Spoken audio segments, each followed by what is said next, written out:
at the Walt Disney Studios. Look at these. This is so cool. This is a little bit different to the Warner Brothers tour, where anyone can just walk up to a ticket booth and buy a pass. Disney's completely closed to the general public. You can't just pay to get in at the gate. It's a fully working studio, and they're incredibly strict about who actually comes through those gates. To even have a chance to do this tour, you have to be a D23 member, the official Disney fan club, and wait for the official studio tours to be announced.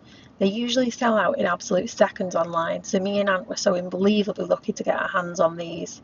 Just walking onto the lot and seeing the classic buildings felt really surreal. We started the day by checking in with our guide, and before the actual walking tour even officially began, we had some free time to explore the stores.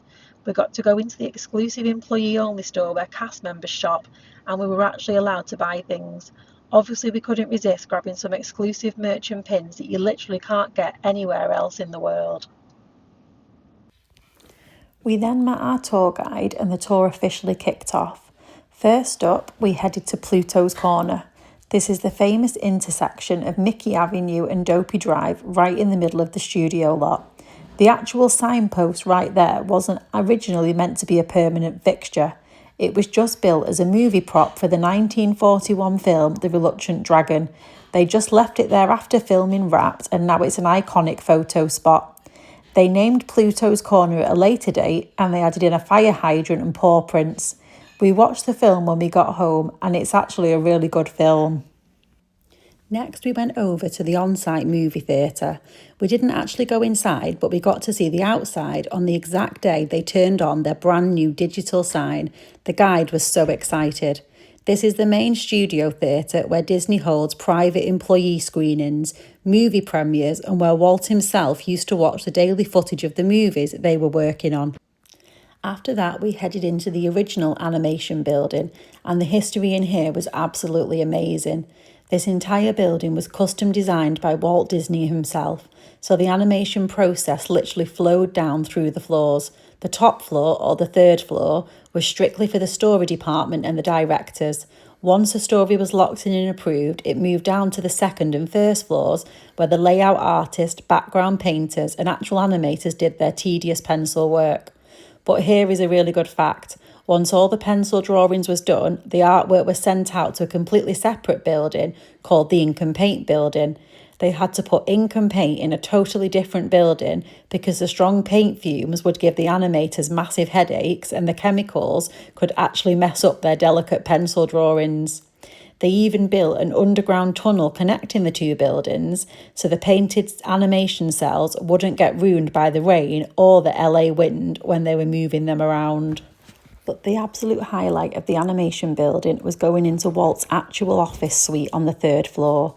He didn't just have one office. Suite 3H is actually made up of a few different rooms, perfectly restored by the Disney Archives to look exactly how Walt left them. You walk through the secretary's office first, where we saw an extract from his diary for a day and the meetings he had. Then you see his formal office.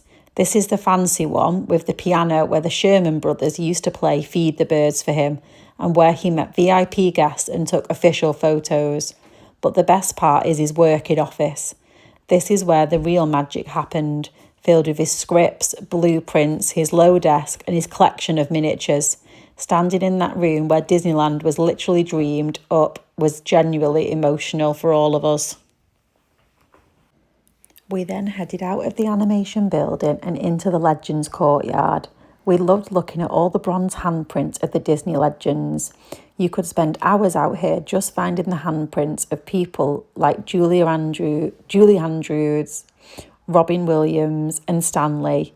We obviously had to take a picture with the giant partners statue of Walt and Mickey that sits right in the middle of that plaza as well. Right next to this courtyard is the massive Team Disney building, also known as the Michael D. Eisner building.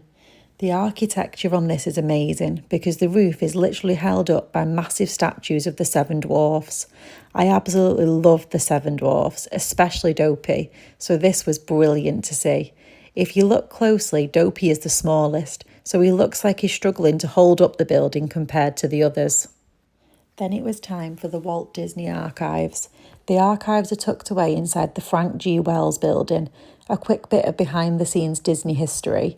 Michael Eisner and Frank Wells were the CEO and president duo who basically saved the company from financial ruin in the 1980s and kicked off the Disney Renaissance. It's brilliant that they both have massive buildings right next to each other and on the lot to honour their incredible partnership. Inside the Frank G. Wells building is the Archives, which is basically a massive vault dedicated to preserving Disney's history. We saw so many cool historical props, original theme park tickets and documents in there, and we were even allowed to hold a real Oscar. It's surprisingly heavy, and getting a photo holding it is a massive bucket list moment for all of us. As we came out the Archives building, we sat down on some benches to take a break. Our tour guide told us that we were sitting on the actual benches from the movie Titanic. Disney took ownership of all these massive props when they bought Fox, and now they are just sitting around the Burbank lot.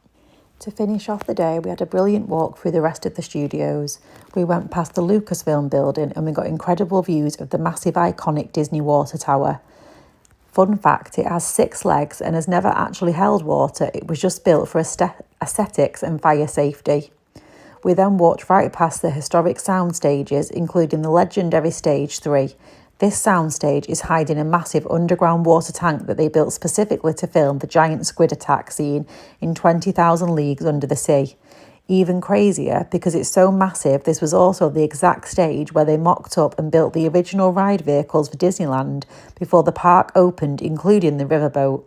We also walked past Stage 2, where they filmed Mary Poppins, before ending the tour right back where we started at the gift shop. An amazing time. Like, Walt's office was amazing, the studios, everything was so great, wasn't it? We really enjoyed the tour, and I would highly recommend it. To be able to do the tour, though, we had to become, was it D23 members? D23 Gold members. How did you become a D23 Gold member? Gave them some money and they allowed me to do it. Go on, just explain a little bit. Signed up on the website. Okay, so signed up on the website. Yeah. And how much was it? Can't remember. It was about £90 or something. And was that just like, is it a yearly fee? Or? Yeah, and we got those pins with it. Oh yeah, we got a really nice pin set with it. And we got something else with it, wasn't it? No, just pins. It was just the pin set? And a certificate. Oh yeah, pin set and a certificate to say we were official D23 members. Do you have to renew it every year though, or can you just cancel it? Yeah, it automatically cancels unless you renew it. Oh yeah, so you don't have to renew the subscription every year, you could just cancel it, yeah. And then that gets you into the D23 event as well. It allows you to buy tickets for the D23. Yeah, in August, but obviously we're not going to do that, but it allows you to buy the tickets to get into the D23 event in August if you wanted to.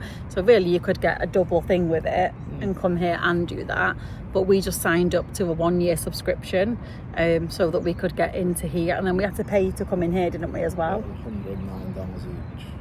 Wow, okay, so it was $109 each for the 3 of us to come in here today. D23 member. Yeah, but only one of us needed to be a D23 member. So Ant's the D23 member, so he paid the $90 yearly subscription, and then all 3 of us could get in for, what was it, $109 each. But I would say it was worth it. Like, when you ever going to say that you came to see Walt Disney's office, and they basically replicated it exactly how he left it. So they took it all out and put it all back in again. But to think that Walt Disney walks on these streets, I know he walked in Anaheim in Disneyland, but some of the stuff that you're seeing is just amazing. But we're now going to get, what we're going to say, there was something crawling then. A lizard. We're now going to get an Uber back to our hotel, which is now looking at like $90. Surcharge has gone up massively. Yeah, it's not easy to get here because it's like an hour and 20 minutes away from Disneyland, so it is quite far out. And the same for the Warner Brothers Studios this morning, but we paid about, what did we pay for that? About 70 coming this morning because it was earlier in the morning. Now it's going to be about 90 going back, so it has been an expensive day really getting around, but there's no other way to really get here. So we'll see you in a bit.